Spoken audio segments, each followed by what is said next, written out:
गौ भूत तिल हिरण्याज्यम बासो धान्यम गुणानि चाह। 12 दानों में गौदान, धरती का दान, भूदान, अस्पतालों के लिए, शमशान घाट के लिए, जहाँ बेटियों का विवाह होता है उस स्थान के लिए, गौ सदन के लिए, संत सदन के लिए, महापुरुषों के लिए, ये भूमि का दान, पोखर के लिए, तालाबों के लिए, जहाँ वृक्ष लगाए जाएं उन पेड़ों के लिए भूमि का दान होना चाहिए। ये 12 दान है, अति दान है, उनमें से धरती का दान है, भूमि दान है। नारायण की देह से, नारायण के पसीने से तिल पैदा हुआ। तिल के दान को एक बहुत बड़ा दान माना गया है। तिल का दान बहुत बड़ा दान, इसलिए तो कल मैंने आपको अनाउंस कर दिया था, ये मौका आपको मिल गया। थोड़ा थोड़ा तिल ले आना, घी ले आना, चावल ले आना। गिदी का बुरादा श्री वर्धक है। गिदी तिल आयुष बढ़ाता है, समृद्धि बढ़ाता है, धन बढ़ाता है, बाजार में डूबा हुआ पैसे को वापस लाता है। तिल के तेल की जो 40 दिन घर में अखंड जल जाए, घोर गरीबी का नाश हो जाता है। तिल की इतनी बड़ी विशेषता है, कल ही मैंने आपको बोला है। नहीं तो हम एक आदमी को कह दें वो 20 कुंटल बेच देगा, 100 कनस्तर बेच देगा, लेकिन हम तो ये चाहते हैं कि थोड़ा थोड़ा आप सबका लग जाए तो ज़्यादा बढ़िया, ज़्यादा ठीक है। नहीं तो वो आदमी को लगेगा कि देखो मैंने इतना बड़ा काम कर दिया, इतना दान, 100 पीपे दे दिए मैंने घी के, तो उसको अभिमान और आ जाएगा। आज मैं सुबह परिक्रमा लगा रहा था, माता ऐसी ऐसी डिब्बियाँ भर के घी की लेकर के आ रही थी, शुद्ध देसी की। अरे नाक में पार हो रही थी खुशबू, मन गदगद हो रहा था। इसमें आप बिल्कुल न चूकना, बिल्कुल। ये मौका मिला है। पांडाल की वो यज्ञशाला की थोड़ी आवाज़ कम की जाए, आवाज़ आ रही है मेरे पास तक थोड़ा। तो गो भू तिल, गौ माता का दान विशेष दान में से है, धरती का दान विशेष दान में से है, और तिली का दान भी विशेष दानों में से। हिरण्याज्य, हिरण कहते हैं सोने को। बिटिया विवाह के लायक हो रही है, नकदी में भले ही कम दे देना। पहले दहेज में ज़्यादा नकदी की बात नहीं होती थी, वस्त्रों की बात होती थी, सोने चांदी की बात होती थी। बेटी को स्वर्ण का दान करे, सोने के दान की महिमा है। हिरण सोना। फिर कहा वासो, वास कहते हैं वस्त्रों को। उसको साड़ी दीजिए, वस्त्र दीजिए। जब उसके भामर पड़ती हैं तो मामा की साड़ी पहनी हुई होती है बेटी।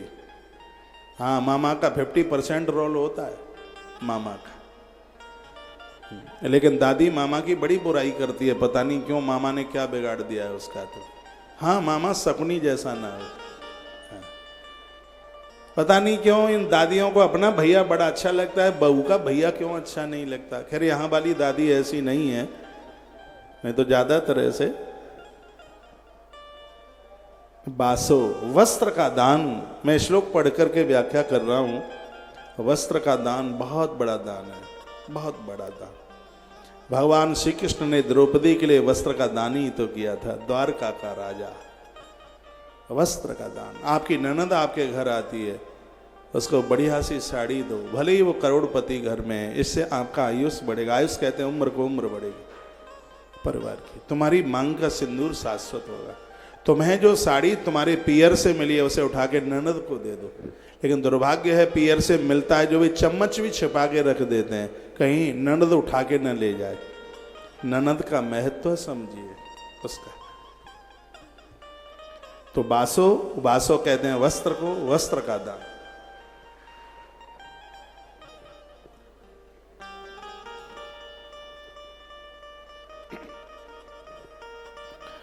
उसके तत्पश्चात अन्न का दान।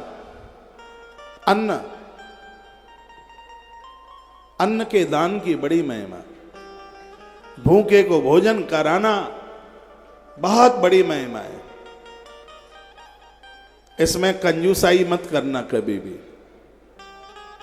आवे अतिथि द्वार पर करो सकल सम्मान, ना जाने किस भेष में मिल जावे भगवान।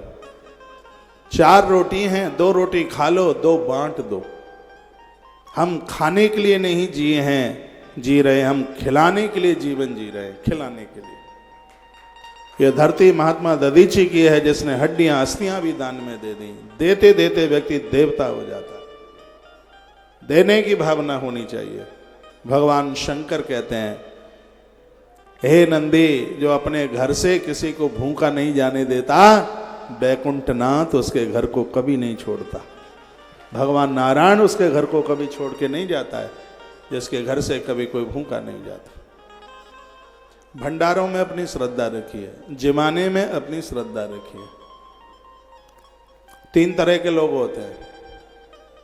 एक वो होते हैं जो छीन करके खाते हैं, एक वो होते हैं जो कमा करके खाते हैं, और एक वो होते हैं जो कमा कर दूसरों को खिलाते हैं, बच जाता है तो खा लेते हैं। एक वो होते हैं जो छीन करके खाते हैं, वो निशाचर है। जो कमा करके खाते हैं वो मनुष्य हैं। जो कमा करके दूसरों को खिला करके खाते हैं वह देवता हैं। देवता बनिए, वो देव बनो, देव देव देव बनिए, देवता बनिए। आपके घर में रसोई शुरू होती है, पहले बाहर आइए, देखिए कोई भूखा तो नहीं खड़ा है। अपनी रोटी में से ये नियम ले लो, सबसे पहली रोटी और सबके लास्ट की रोटी दोनों को निकाल के रख दो।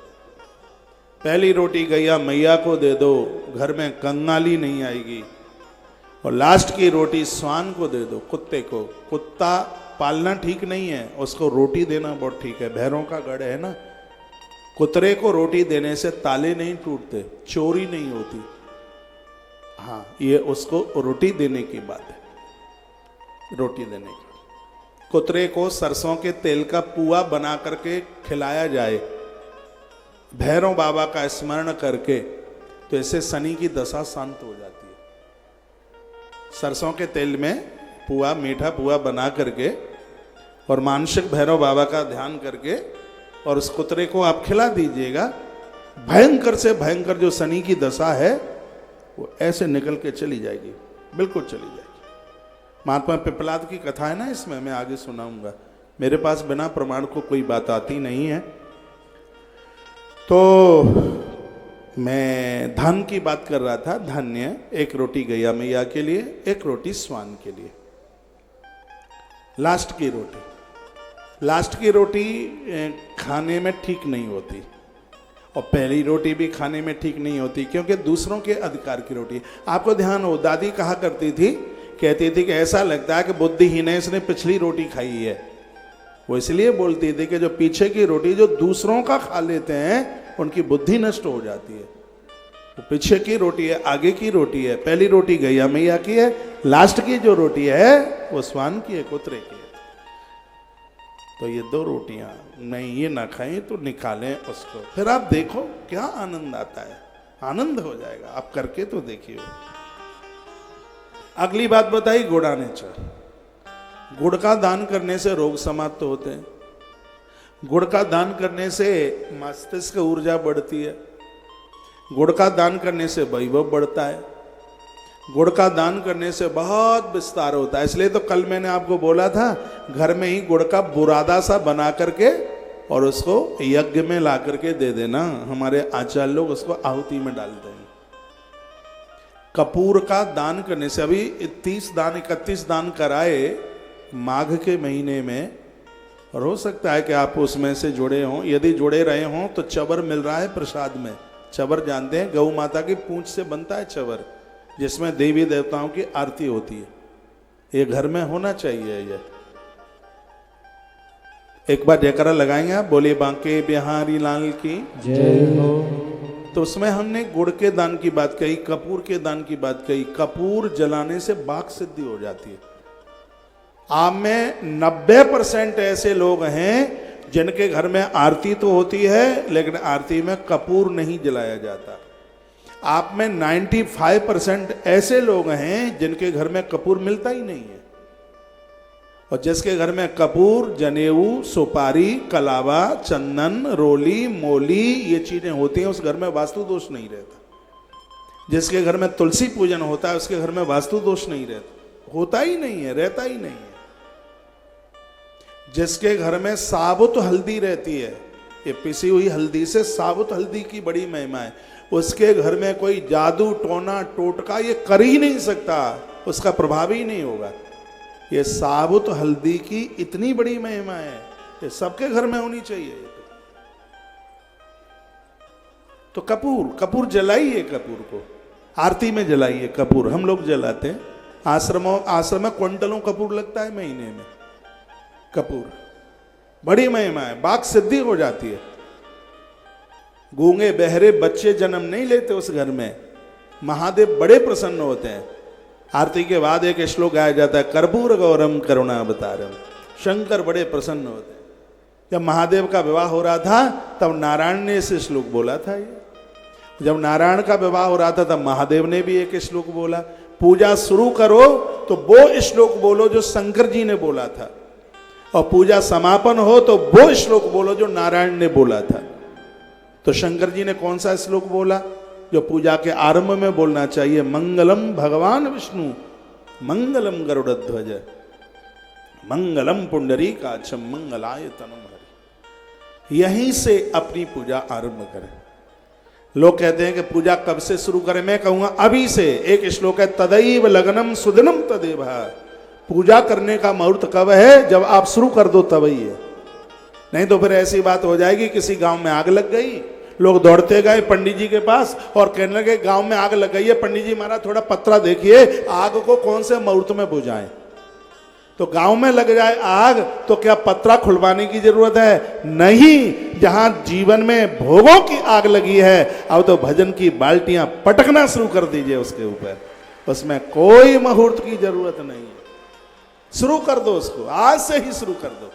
तदैव लगनम सुदिनम तदेव, वही मुहूर्त है जिस समय आपने शुरू कर दिया, आपने आरंभ कर दिया, वही मुहूर्त है, वही शुभ मुहूर्त है।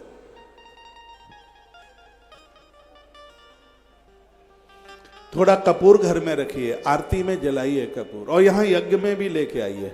यहां बहुत परचूनी के दुकानदार भी बैठे हैं, खूब कपूर बेचते हो, सालों साल खूब घी बेचते हो, खूब घी बेचा है, नकली भी, असली भी बेचा और नकली भी बेचा है। आजकल एक नकली घी और आता है, 3000 का कनस्तर आता है, बहुत बड़ी मिलावट है, चर्बी मिली होगी उसमें। यूज मत करना देवताओं के लिए। कोई 3000 में 15 किलो घी आएगा? ये ज्यादातर ऐसे भंडारों में देसी घी के नाम पर यही यूज होता है। ऐसी बड़ी बड़ी फैक्ट्रियां चल रही हैं, सावधान, इससे बचना। इसमें चर्बी है। अलीगढ़ में 3-4 साल पहले हाथरस अलीगढ़ के बीच में 7 ट्रक पकड़े गए थे इसके। ये चर्बी है इसमें, बिल्कुल भी, एकदम बिल्कुल। इसको यूज मत करना। 2800, 2900, 3000 का कनस्तर आता है। अरे भैया, गैया का घी तो 3000 रुपया किलो आता है। 30 लीटर दूध में 1 किलो घी निकलता है गौ माता का।